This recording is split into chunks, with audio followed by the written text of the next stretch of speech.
This is our Lake Palo Pinto Volunteer Fire Department Rehab Bus, Unit 1509. And the mission of our Rehab Bus is to provide some support for the firefighters and providing a break from the heat or the cold, depending on the weather. It's a place for the firefighters to cool down, get some water and food, and take a break. And we use that time to monitor and evaluate possible heat exhaustion issues. And we also have volunteers with nursing experience, and they will evaluate and monitor the health of the firefighters, measure their blood pressure and oxygen levels. And if they have issues, we can refer them to EMS, which is usually nearby. I only have a few things out here just kind of show for illustration. We'll show later more of what's all on the bus, the supplies that we take. And I will say, though, that it's key when we first arrive on scene to determine where we're going to place the bus, where's the shade going to be, where's the sun, what time of day is that, and then we're going to check with Incident Command to determine where the best spot for us to be. We've found over time that the best spot for us is near water supply, that when the brush trucks come back by off of the fire, then as they're filling up, that's a good opportunity for us to go and help out the firefighters. When they do that, they'll come over here, they'll hang their jackets up. We have several of these cooling chairs out here, chance for them to get some water. We have we have lighting on the outside and on the inside of the bus. We have extra power supplies for cooling fans, misting fans, swamp coolers. We have two 21-gallon water tanks underneath the bus here. You're going to take that off. Has a power supply for the pump right here. Underneath the bus is a drain gauge if you need to drain the water from the bus underneath the two tanks. On the back of the bus is where we load and unload all our equipment. We don't jump up and down here. That's a safety issue. So we move our supplies to the back of the bus, lift them out here, and move them around. The working side of the bus is the door side. On around the bus, here's where we fill the water for the two water tanks underneath the bus. And then we have a generator down here that we keep on a slide. When we get on site, we'll slide it out because I don't want it to overheat being in there. The generator powers our lights inside. It powers the freezer that we have on site in the bus to keep the ice cold, and it powers the AC unit that's on top of the bus. The other thing that we do is set our wheel chocks in place when we get on site. And then to start the generator and turn it off, first you've got the power switch here, then you turn the fuel lever, and then you use the power button to turn it on and off. If the battery is not working on there, there's a pull switch on the side to start the generator, add fuel to the top. The gauges here show you your fuel level, and then the gauge on the right shows you your load that you're pulling on the generator at that time.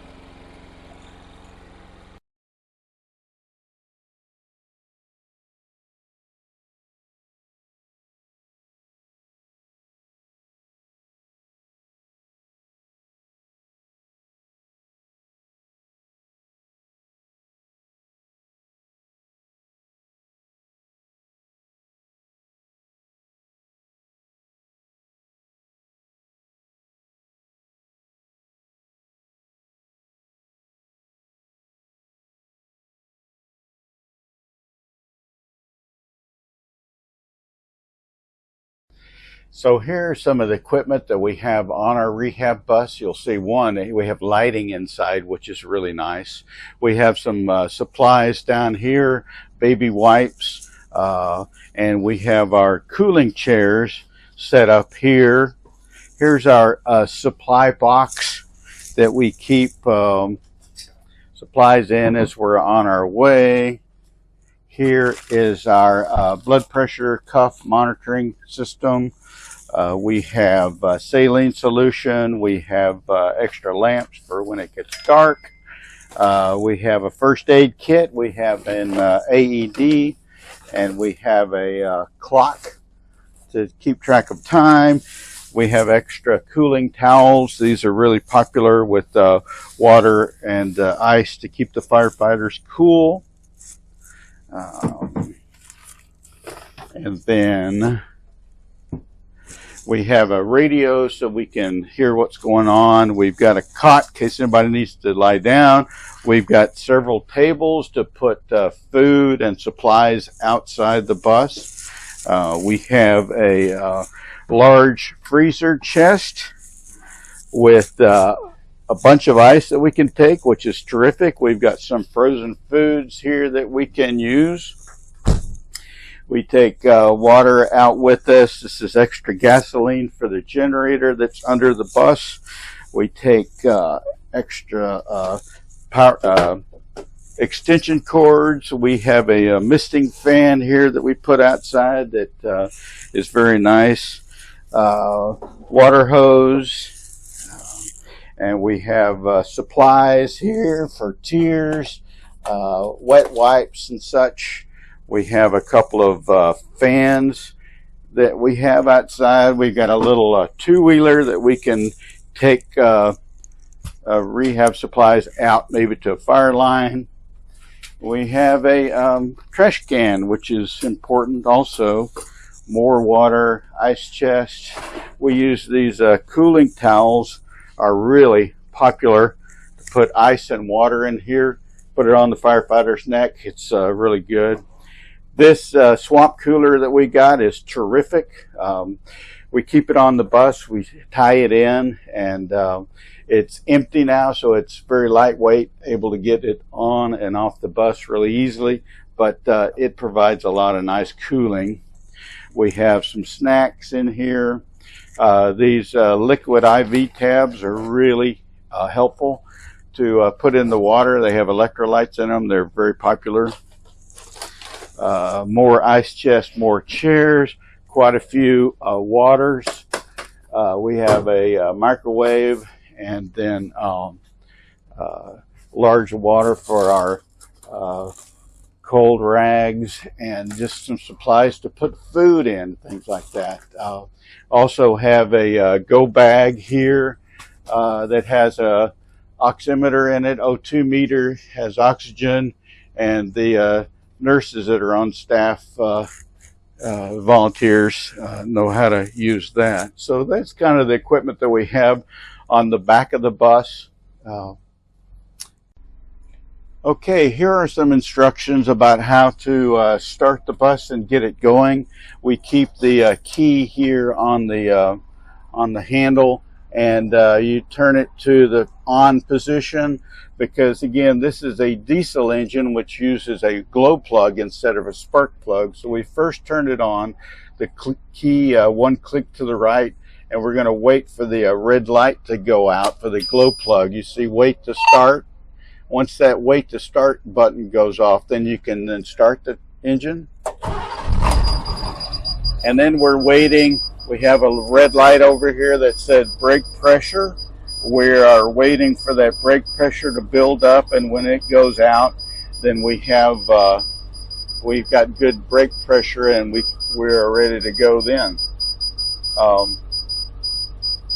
After we get good brake pressure built up, we can then, you'll see we are in neutral right now.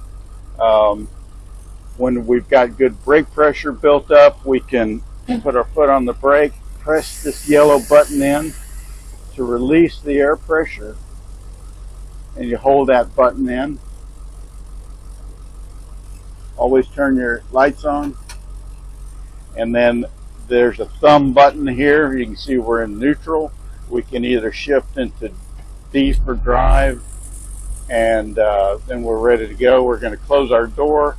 We're going to flip this little latch up, There's a button here to close the door, and then we put our seatbelt on. There's a little button right down here to raise the seat up, and a little toggle switch. You're going to toggle that up. And then also remember to always adjust your mirrors on each side to make sure you can see as well. And then we're going to fasten our seatbelt as well.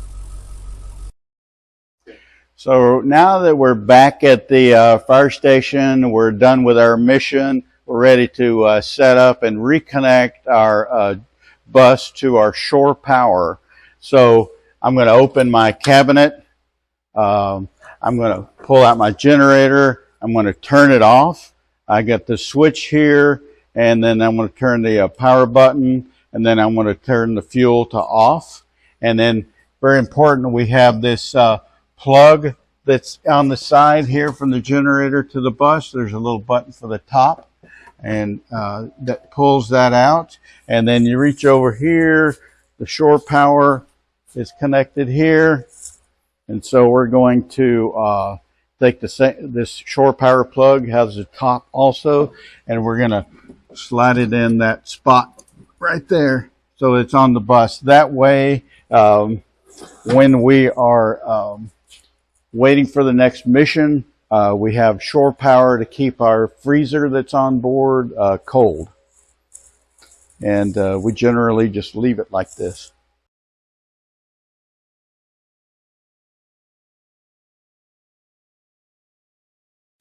So here's our awning that we have on the side of the bus that provides some shade. Just a couple of quick steps to do that. There's kind of four things to do. One, you're going to loosen this little knob here on the back. Don't take it off, just loosen it slightly. You got a lever here that you're going to open up. You're going to take this little lever here and push it up to put the awning out, and then you're going to pull the entire awning forward with this little pole, and then slide this little stick out, and then use this lever here to pull the awning out. So are you gonna catch that? So we're gonna pull the awning all the way down.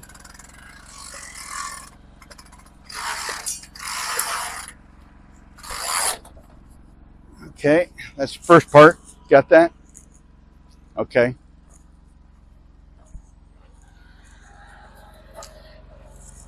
Then the next part is I'm going to slide this out. Slide this bar all the way out. There's a little indent right there it catches on. And then I'm going to tighten this knob right here in the middle.